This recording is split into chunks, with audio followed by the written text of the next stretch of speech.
Ya maaf, Mm-mm, terus kalau yang kayak morfin, nitrat, aspirat itu kan sejenis obat. Terus pemberiannya dia oral mm-mm. atau injeksi? Yang mana? Yang morfin, nitrat, sama aspiratnya itu dia berupa injeksi atau oral? Morfin bisa injeksi ada, nitrat injeksi ada, aspilat injeksi ada juga. Cuma biasanya kalau memang pasien itu masih sadar, diberikan secara oral juga bisa. Jadi Hmm. eh, secara yang nitrat kerja cepat tadi kan sublingual di bawah lidah, Ya, akan ya. diberikan secara sublingual juga. Dia Oh ya. efeknya jauh Iya. lebih cepat daripada oral. Oke, Kak, paham, paham. Mm-mm.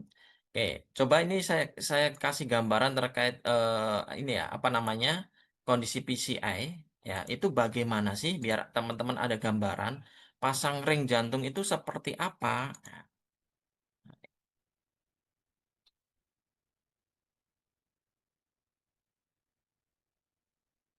Nah, ini ini gambaran teman-teman kelihatan ya teman-teman.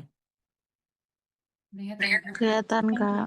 Kelihatan ya. Nah, ini misal nih contoh ada pembuluh darah yang mana pembuluh darahnya ini ada sumbatan berupa lemak yang warna kuning-kuning ini lemak nih, plak gitu ya. Nah, sehingga terjadi penyempitan aliran pembuluh darah.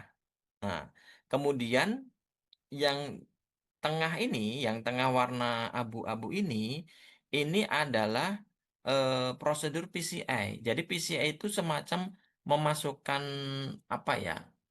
eh, Tali atau benang lah, masukkan benang ke dalam pembuluh darah, biasanya lewat pembuluh darah besar. Ya bisa lewat pembuluh darah besar vena yang ada di kaki atau vena yang ada di tangan. Intinya pembuluh darah besar ya. Nah, kemudian eh, dicari mana sih sumbatan yang eh, pembuluh darah yang tersumbat paling besar, paling apa ya?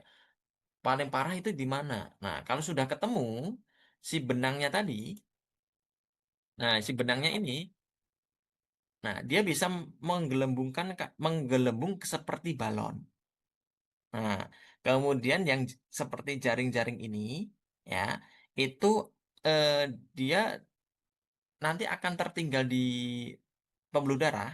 Jadi dia akan menekan si sumbatan berupa lemaknya itu sehingga dia akan membuka jalan sebagai jalur aliran darah yang baru.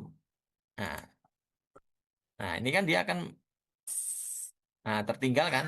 Nah, sehingga aliran darah yang awalnya tadi dia tersumbat oleh lemak, ya, nah ini akan dibuatkan jalur aliran darah baru, ya, sehingga aliran darah yang ada di sini, yang tadi tersumbat tadi itu jadi lebih lega, lebih mudah untuk dilewati si darah lagi. Gambarannya seperti itu. Oke, ada gambaran ya untuk PCI.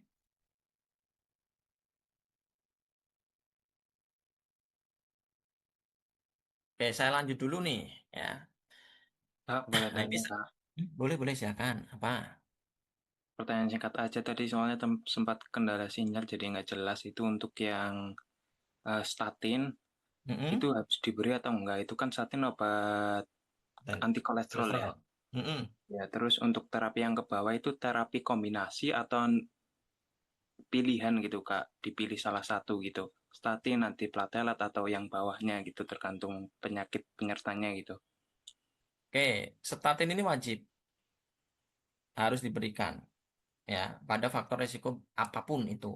Kalau pasien udah mengalami IHD maupun ACS, statin ini wajib. Karena apa? Karena penyebab utama terjadinya IHD maupun ACS itu karena sumbatan yang namanya lemak, lipid.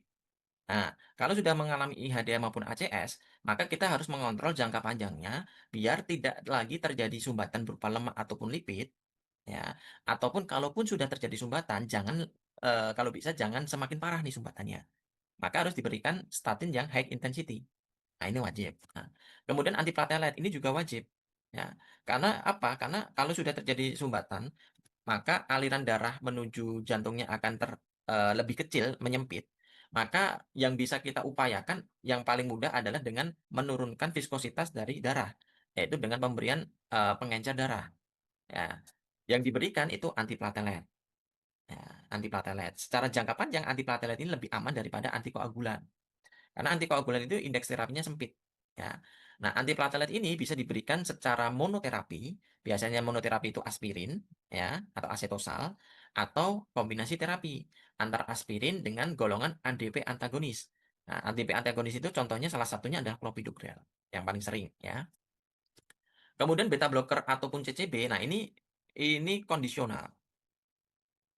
Ya, kondisional. Maksudnya kondisional apa? Tergantung ini pasien, apa kondisi pasien. Kalau memang pasien itu memiliki riwayat hipertensi, maka wajib diberikan ACE inhibitor atau ARB untuk dapat mengontrol tekanan darahnya. Ya, kalaupun pasien itu juga memiliki kecenderungan adanya gangguan pada jantung, maka bisa diberikan beta blocker ataupun CCB. Nah, ini kondisional. Kalau yang dua ini teman-teman. Gitu Kak, menjawab nggak kira-kira? Oh ya, oke Kak, menjawab. Berarti untuk jangka panjangnya itu preventifnya 3 obat ya Kak? Bisa. Itu untuk IHD sama ACS Sama, algoritmanya sama gitu ya Kak? sama Kak, ya. Yang Ya wajib oke Kak. statin sama antiplatelet.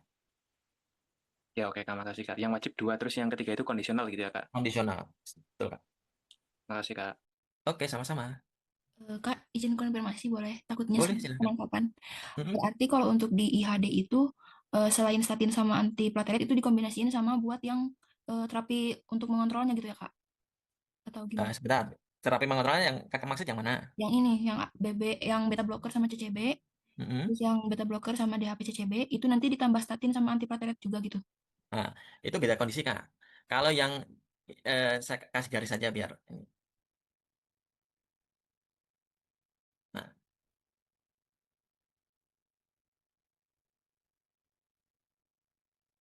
nah, kondisi di atas garis ungu ini, ya, yang ini kondisi ini adalah kondisi ketika terjadi serangan. Terjadi serangan nyeri dada gitu ya. Nah, maka terapi pengontrolnya ini, terapi jangka pendeknya nitrat short acting ini. Tapi terapi mengontrol anginanya setelah terjadi serangan itu ini. Ya, tapi itu ketika nanti apa namanya?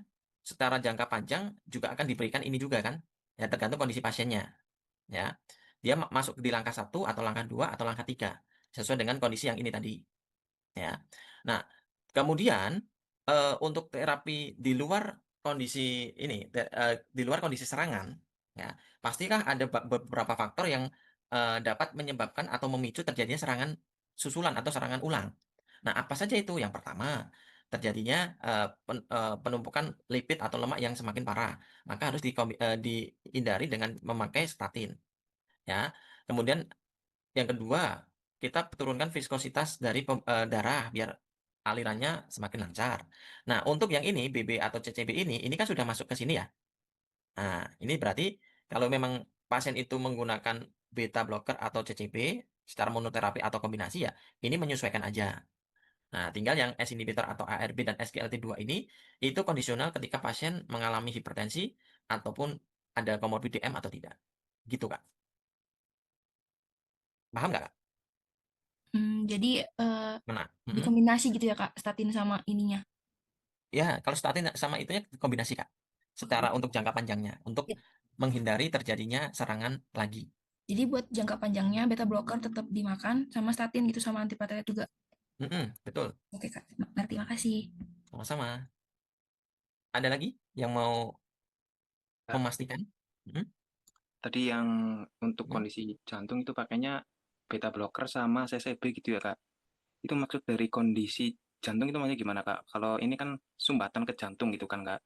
Mm-mm. Jadi kondisi Berarti jantung itu misal pasien itu memiliki riwayat jantungnya misal tadi yang kayak gini kan dia apa namanya ada laju jantungnya lambat, laju jantungnya oh, cepat, disfungsi ventrikel kiri, tekanan darah seperti apa. Nah, itu kan hubungannya masalahnya kan di jantung nih. Nah, iya, Kak. kalau ada kondisi-kondisi terkait jantung, nah, alangkah baiknya beta blocker atau CCB ini bisa diberikan. Kenapa? Yang pertama, pemberian beta blocker dan CCB pada kondisi angina itu dapat menurunkan kebutuhan oksigen atau menurunkan ini apa namanya? Ya, kebutuhan oksigen di jantung. Jadi kondisi IHD maupun ACS kan jantung kekurangan oksigen ya.